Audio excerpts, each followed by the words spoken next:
Hello medicos, welcome to Medic Talks. तो आज हम बिगिनर्स के लिए एक वीडियो लेके आए हैं। बिगिनर्स वो वांट टू प्रैक्टिस होम्योपैथी। बहुत सारे बच्चे हैं जो ड्यूरिंग देयर एकेडमिक कोर्स और ड्यूरिंग देयर इंटर्नशिप चाहते हैं कि हम भी कुछ प्रिस्क्राइब करें, और आफ्टर इंटर्नशिप इमीडिएटली कुछ होम्योपैथी में वो काम करें। बहुत सारे बच्चे जो होते हैं जो ट्रस्ट में काम करते हैं, घर पे रिलेटिव्स को, सोसाइटी मेंबर्स को, फैमिली मेंबर्स को दवाइयाँ देते हैं, तो उनके लिए हमने 20 मेडिसिन का एक लिस्ट बनाया है जिसके साथ वो अपनी प्रैक्टिस शुरू कर सकते हैं। तो कौन कौन सी है ये 20 मेडिसिन और ये 20 एक्यूट कंडीशंस, उसके बारे में हम आज आपको डिटेल में बताएंगे। तो सबसे पहली मेडिसिन है एलियम सीपा। तो एलियम सीपा हम जानते हैं कि कोल्ड और कोराइजा में यूज होती है, नाक और आंख में से पानी आना। एलियम सीपा को हम यूफ्रेसिया के साथ भी कंपेयर करते हैं। यूफ्रेसिया में आंख में से जो पानी आता है वो एक्रिड होता है, एलियम सीपा में नाक से जो डिस्चार्ज होता है वो एक्रिड होता है। तो जनरली जब राइनाइटिस होता है तो first medicine to be indicated is Allium cepa. Now the next is Arsenicum album. Arsenicum album hay fever के लिए यूज होती है, कफ, कोल्ड, कोराइजा के लिए भी यूज होती है। इसके अलावा arsenic album it is very deep acting medicine, anti miasmatic medicine. लेकिन एक्यूट कंडीशन में आप इसको दे सकते हो during its modalities. Okay, during 1 और 2 PM 1 और 2 AM आर्सेनिक प्रिस्क्राइब नहीं करनी है। ड्यूरिंग फीवर आर्सेनिक हमें प्रिस्क्राइब नहीं करनी है। तो राइनाइटिस के लिए Euphrasia, then Allium cepa, arsenic और मर्क्यूरियस भी दी जाती है। मर्क्यूरियस कब देंगे? जब डिस्चार्ज थिक होगा और बहुत ही फाउल स्मेलिंग होगा, तब मर्क्यूरियस इंडिकेट होती है। So second drug was arsenic. Third is arnica Montana. जब ब्लंट इंजरी होती है, कहीं से आप गिर जाते हो, चोट लगती है, सूजन होती है, तब आर्निका मोंटाना यूज होती है। उसके बाद है एपिस मेलिफिका। एपिस मेलिफिका कब यूज होती है? जब बहुत सारी जगह पे स्वेलिंग आ जाती है, bag like swelling under the eyelids, पैरों पे सूजन आती है। उसके बाद इसका सबसे बढ़िया इस्तेमाल होता है अर्टिकेरिया में, स्पेशली आफ्टर इंसेक्ट बाइट। जब भी कोई इंसेक्ट बाइट होता है हमें और उसकी वजह से अर्टिकेरिया या एलर्जिक रिएक्शन आता है, तब एपिस मेलिफिका यूज होती है। उसके बाद मेडिसिन है बेलाडोना। बेलाडोना बहुत ही बढ़िया ड्रग है। हम जानते हैं कि first stage of any inflammation belladonna is indicated. इसके अलावा फीवर में, थ्रोट पेन में, सीवियर हेडेक में बेलाडोना इंडिकेट होती है। बेलाडोना का हेडेक होगा थ्रोबिंग टाइप। ओके, हेडेक के लिए बहुत सारी मेडिसिन है, जैसे कि ग्लोनोइनम है, नेट्रोम्यूर है, सेपिया है, स्पाइजिलिया है, सैंग्विनेरिया है। लेकिन स्टार्टिंग पॉइंट के लिए हम बेलाडोना ही आपको सजेस्ट करते हैं। उसके बाद ब्रायोनिया 30। ब्रायोनिया में कोई भी टाइप का एक्सर्शन हो, पेशेंट को वीकनेस आती है, बहुत ही टायर्डनेस लगती है, एग्जॉशन फील होता है, जॉइंट पेन होता है, बॉडी एक होता है। इसके अलावा ब्रायोनिया में सारे जो म्यूकस मेम्ब्रेन है वो ड्राई हो जाता है, तो ड्राई कफ यानी कि ब्रोंकाइटिस के सिम्टम देखने को मिलते हैं। इसके अलावा कॉन्स्टिपेशन, लार्ज बल्की स्टूल भी देखने को मिलता है। लेकिन ब्रायोनिया में स्ट्रेनिंग नहीं होती है। ओके, कॉन्स्टिपेशन में, नक्स वोमिका में स्ट्रेनिंग हम देख सकते हैं। इसके बाद है cantharis 30, the 7th medicine. Cantharis generally burning urination, burning anywhere and everywhere, उसमें वो यूज होती है। उसके बाद है इपिकेक 30। इपिका जो है वो नोजिया और वॉमिटिंग के लिए हम इंडिकेट करते हैं। इसके अलावा फीवर के फर्स्ट स्टेज में भी वो इंडिकेट होती है। इसके बाद की medicine 9th number medicine is Eupatorium 30।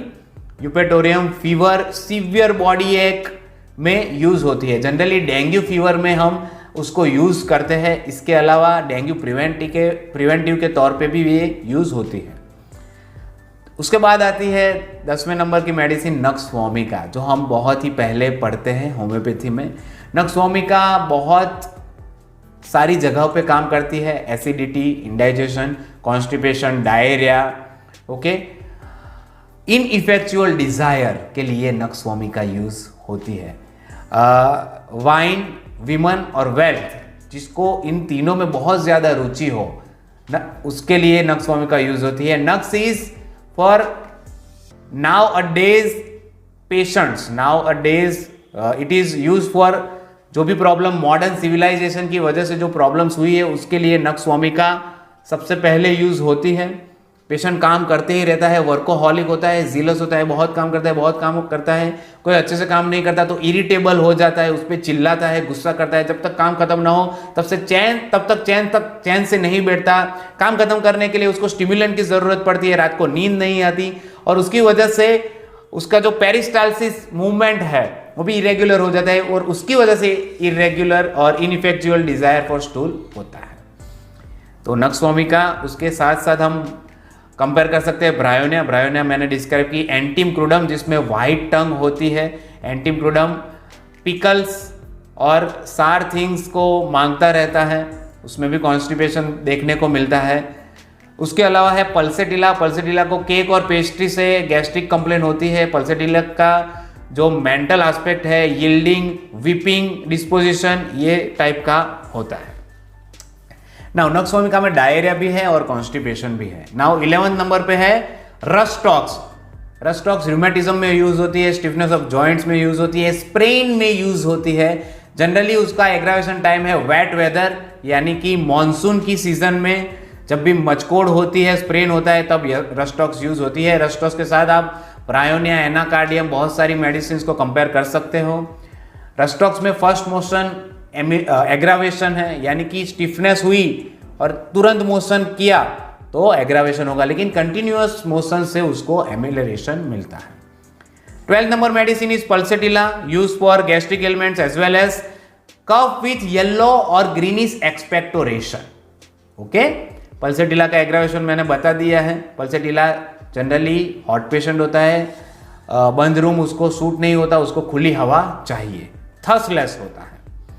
Then Carbo veg for gas and flatulence. Carbo veg का जो गैस एंड फ्लैचुलेंस है वो अपर एब्डोमेन में होता है, लाइकोपोडियम में लोअर एब्डोमेन में और चाइना में होल एब्डोमेन में।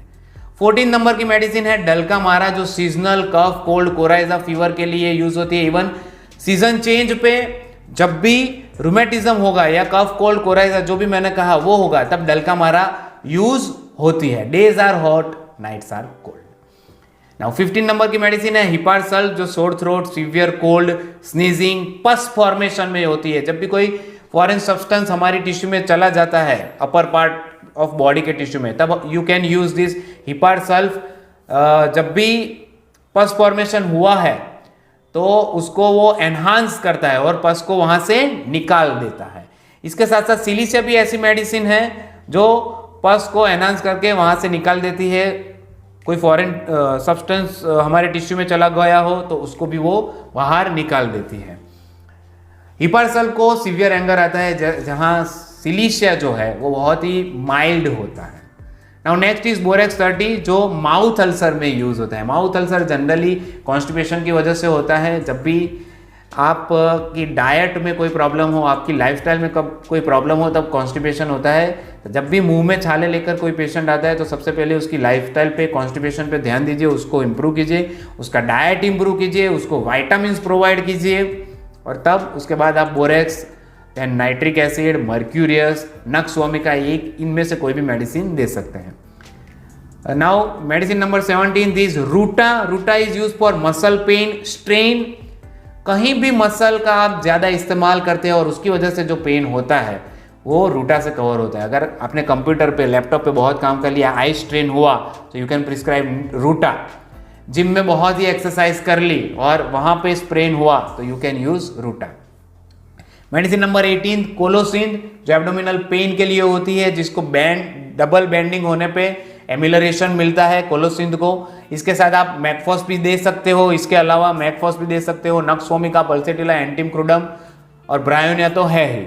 Medicine number 19 is robinia, it is use for acidity. And medicine number 20 is berberis vulgaris, okay, it is use for renal stone. तो ये 20 मेडिसिन जो है वो हमने यहाँ पे शेयर की है। नाउ वन मोर थिंग, ये जो भी मैंने इंफॉर्मेशन दी है वो अगर कंडीशन मैच होती हो, सिम्टम सिमिलैरिटी हो तो ही देनी चाहिए। सिम्टम सिमिलरिटी हो तो ही उसको प्रिस्क्राइब करना, अपने आप से प्रिस्क्राइब मत करना, टेक्स्ट बुक का सहारा लेना। ओके, जो भी मैंने कहा है वो एक स्टार्टिंग के लिए है, स्टार्टिंग पॉइंट है, लेकिन पेशेंट के सिम्टम समझना, उसका कॉन्टेक्स्ट और स्टेट समझना जरूरी है। आंखें बंद के वो सारी मेडिसिन मत देना। Okay, so you can start with this all drugs, these all medicines. Please like, share and subscribe my YouTube channel Medic Talks. Thank you very much.